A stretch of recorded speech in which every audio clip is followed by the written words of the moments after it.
Hey guys, welcome back. We're gonna go ahead and change the oil on this 2013 Maserati GranTurismo. We're gonna cover the tools that are required, parts and supplies that you'll need, and then just a generalized look over underneath the car to kind of see if there's anything else we need to address. And we'll also probably cover the lift points on the car as well so that you don't smash something you're not supposed to. Stick with us and let's get started.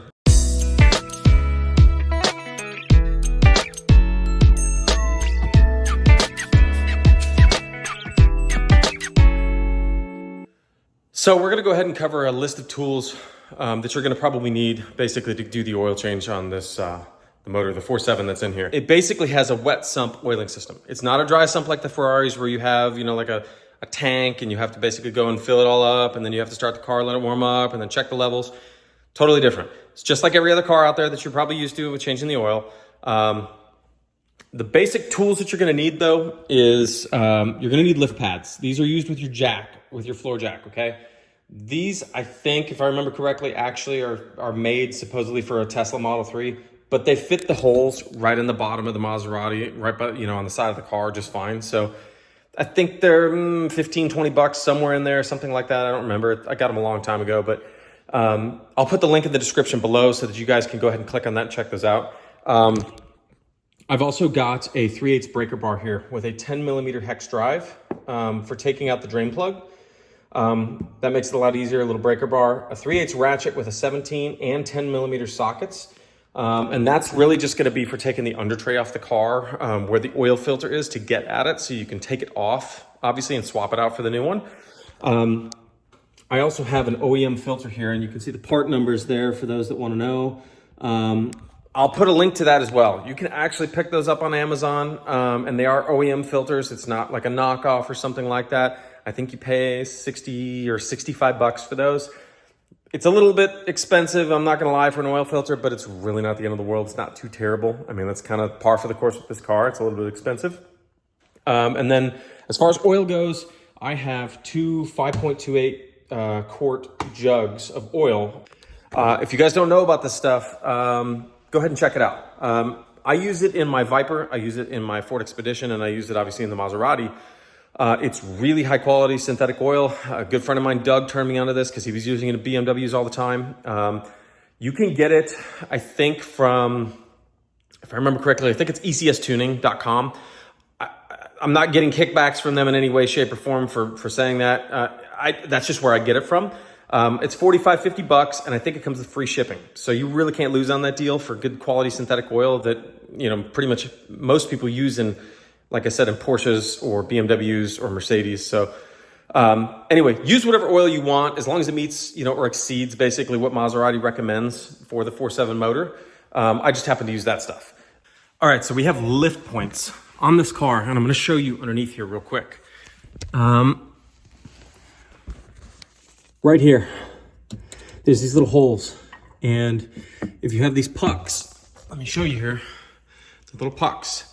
And basically what they do is they fit up into the hole and then you basically put the jack underneath at the bottom here and you raise it up. So it keeps you from crushing the metal and, dinging up the bottom of the car. So let me show you real quick how this fits in. So literally there's the hole. Just fits right in there like this. And then the jack hits on that. Now there's a couple of these on the car. Just look in the frame or in the bottom of the car for the spots and you'll find them really easily. Let's go ahead and let's get this thing up in the air using those lift pads and let's get the oil drained out of it.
right, so I'm gonna grab my Stinger switchblade flashlight here, or LED shop light, this thing. And we're gonna go ahead and take a look at the jack stands and everything before we get under this. It's up on 2 jack stands currently, and I've got a jack in the front of it that's holding up on the frame near the control arm. Not on the control arm, but on the frame side, on the driver's side of the car. So we're gonna just make sure everything's good before I start rolling under this thing. I definitely don't want the car falling on me. So double check all your stuff when you lift the car just to make sure it's safe to get under it. Okay, so we have jack stands holding this thing up. Jack there. Everything seems to be stable. Let's go check the other side.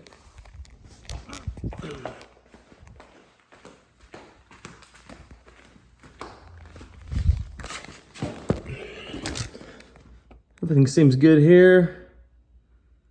I mentioned to you guys earlier that you're gonna have a cover that you would take off. I don't have that cover any longer. It's gone. So I couldn't tell you where it's at. Probably was left off at some point before I got the car. Bolts would have mounted here. This is what you would have used those, I think the 17 and the 10, probably the 10 millimeters of the 17s, but it's covering this area here, okay? Because your filter is right here. Your drain plug, right here in the back. It's at the back of the pan, so if the car is lifted upward, that's obviously, you know, the front of the car is lifted up, it's actually gonna help you drain the oil out of the back of the pan pretty easily. It comes out fast when you drain it out, a lot faster than you would think. So if you have an oil drain pan that's flat, for example, or it doesn't have like tall sides, you might wanna rethink that, just so that it doesn't splash all over the place and get all over there.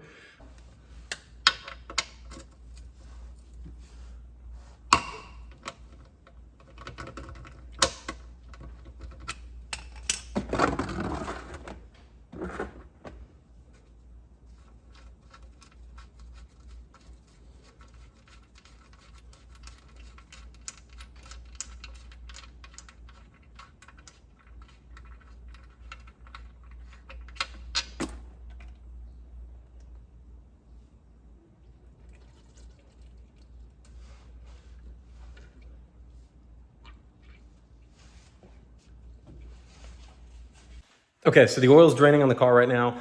I'm gonna go ahead and pop the hood, and we're gonna go ahead and take the oil cap off because it's almost done draining.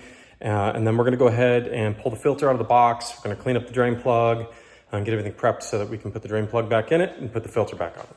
So let's open this. Okay, so we'll take off the cap a little bit here so it can breathe. Obviously, it's always a good idea to check to make sure that cap comes off. I know that's a tale as old as time for some of you guys, but if you drain the oil out of an engine, you better be able to put oil back in it, right? We're gonna come over here, take a look at the drain plug. So here's the crush washer. Here's the plug. I don't know if it'll focus on this or not, but good idea to always just clean the plug off a little bit, wipe it down with a paper towel. Let's pop this thing out here, the filter. Okay, so let's take this thing out of the bag.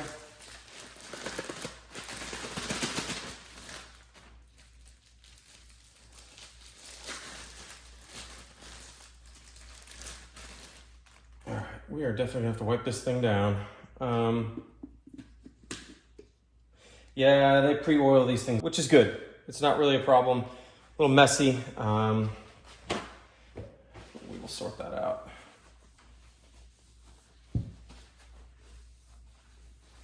Always a good idea when you put the filters back on, and this is true of any car, take a little of the new or old motor oil, preferably new because it's clean, right? Rub it on the seal all the way across on the top here. Obviously this is basic 101 stuff, but doing this is gonna make it easier for you to put the filter on, and it's not gonna mess up the seal when you screw it on and it seals to the, it sandwiches to the engine block. So just a little tip, if you guys don't know that, absolutely do it. Don't put it on dry like that. If you can put a little oil in here without, you know, it dumping when you put it onto the motor like this, that's always a good thing. Any of this you can take up slack-wise, you know, pre-filling it with oil is, you know, a second to a few milliseconds less that the engine has to sit there without, you know, built up oil pressure while it's running, right? So name of the game really is as soon as the car starts, there should be oil pressure, or as soon as it's cranking, technically, I guess. And this will take up that gap if you fill this up a little bit. I wouldn't fill this thing all the way up to the top here. Obviously, when you fill it up, it's going to absorb into the filter, but I wouldn't fill it up to the top, because as soon as you tilt it like this, like I said, it's going to start dumping out and you're going to make a mess trying to put it on. If you could at least get it maybe halfway full, or at least, enough that the filter sucks it up, that's going to help you. It's better than nothing. As far as the drain plug here, I don't know if you can see that very well. A little dirty, nothing bad. There's no chunks of anything on there. Clean that up. It doesn't look like this thing came with a new crush washer, but it doesn't actually look like this crush washer is really in that bad a shape, honestly. So I'm probably going to run it again. Normally you just put a new crush washer on it, but we didn't get one this time, so we'll have to skip it. I think it's going to be all right. So we got our drain plug cleaned. We'll clean up this crush washer as well. Just get the oil off of it. That's good. It's ready to go.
Now, as you guys saw, you just saw me take that oil filter off and literally no oil came out of it. This car's been sitting for about 2 weeks, so it's a good possibility that a lot of it has drained already out of the filter. This is the old filter I just took off. Here's the new one. We're gonna try to fill this just a little bit here before we put it on. Hopefully it doesn't make a bunch of a mess. And then what we're gonna do is we're gonna hit everything underneath there with brake cleaner to try to liquefy and make all that grease and dirt and grime melt off. So we've got a clean surface, right? So that we can, try to clean things up, leave them in a little bit better shape than we found them. So I'm gonna go ahead and put a little oil in this filter, and then I'm gonna go spin that thing back on, and we'll go from there.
Okay, so I'm gonna hop back into the car. I'm gonna grab my light. We're gonna take a look and see what else there might be. See if there's anything leaking, any problems with bushings or anything else like that, stuff that we might need to take care of.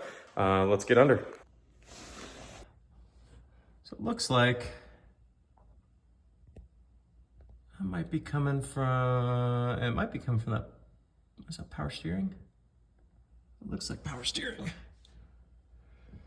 Okay, so that might be a potential power steering leak. I still need to check up there at the front of the valve cover, see if maybe that's what's leaking. You can see right here, but it's kind of hard to tell. The valve covers on these things are notorious for leaking over time. This one, I can't really tell from down here. I don't see anything that looks like it's leaking, but maybe I can reach up and feel. I don't feel anything on that corner there. So I think we're probably fine. I'll have to check it up top though. Let's see. Belts. Let's get the light over here. Belts look okay. This one here.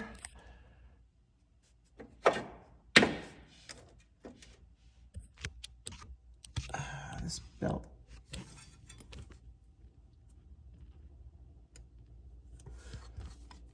Seems okay. I don't see any cracks in it. We're probably gonna have to change them anyway at some point. I don't know if the camera's gonna pick this up or not. We have a little, it looks like a little wet on the back of that valve cover there. I can see it. I don't think the camera's picking it up because my hand's in the way. I don't know if there's gonna be an easier way to show you this.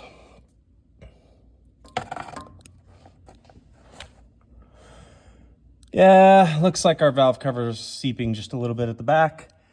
Right here, this rubber hose clamp that's right there is a little bit wet. Looks like there's a little bit on there. It's not the end of the world, but it is seeping a little, and that's an easy fix. It's just gonna take time to get it all done. Let's see if this one is leaking. Yeah, it looks like that one's seeping a little bit too. A little, like right there past the header, the last, this right here. You can see it all along the seam of the valve cover and the cylinder head. Okay, so it's normally the case on like BMWs and Minis, which is, you know, some of the cars I'm familiar with, and some of the Ferraris as well, but usually you can take like a little pry bar and you can stick it between like the bushing that's on the control arm and kind of where it mounts to the frame and kind of move it a little bit, and you can tell if it's cracked or blown out or broken or whatever. This one, let's try it. I don't know for what we're gonna be able to see here, but normally what you can do is take like a little pry bar, mini pry bar, and you can put it right here between the bushing and the frame or where it mounts to. And usually if you just tweak it just a little, like push against it, you can tell if they're super blown out, usually. Like I said, I don't know that this is gonna be a great check for this one. These lower ones don't seem trashed, but that doesn't mean that they aren't. I can't necessarily see from this side or this side to see the rubber. Let me see if I can see the top ones here. I don't know if this is gonna work or if the camera's gonna be able to capture this or not. But yeah, you've got the control arm right here, right? So you stick in here and yeah, see this? I'm barely moving this. I'm barely turning it. And it's shifting quite a bit, but what would probably be better would be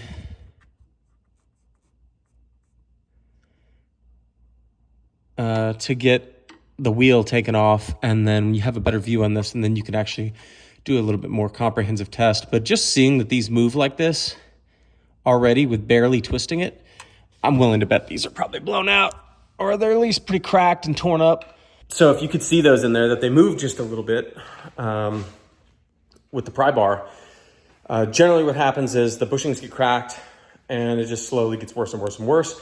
And before you know it, when you're driving over bumps or backing out and there's like, maybe if it's coming up over a lip in a garage or something to go into it, or like going over bumps in the road or something, really, really slow speeds. Like we're talking not even 3 miles per hour, but you can hear it make clunk noises, which it could also be the end links, sway bar end links on the ends of on the control arms there, on the lower control arms. But generally, those control arm bushings, you can kind of tell. They feel sloppy when you're driving. Anyway, that's my that's my rant on control arm bushings. If you need to reset the green wrench on the dashboard for the oil indicator light, you're gonna have to use something like an Autel scan tool. The Foxwell that I've mentioned in a lot of my videos, the Foxwell NT530, doesn't do that. Unless they've come out with an update that I'm not aware of, it doesn't work. So you can change the oil physically on the car, but to reset the indicator light, you're gonna need a scan tool that's gonna change that. Go out there and take a look at some of the Autel scan tools. I'm pretty sure they can do it. That's gonna wrap it up for this one. It's pretty straightforward. Check the description below. I'll put some part numbers in there for like the oil filter and for like the lift pads and things like that, some links. But that's pretty much it. This is pretty straightforward. I'm gonna say this one's done. We'll see you next time.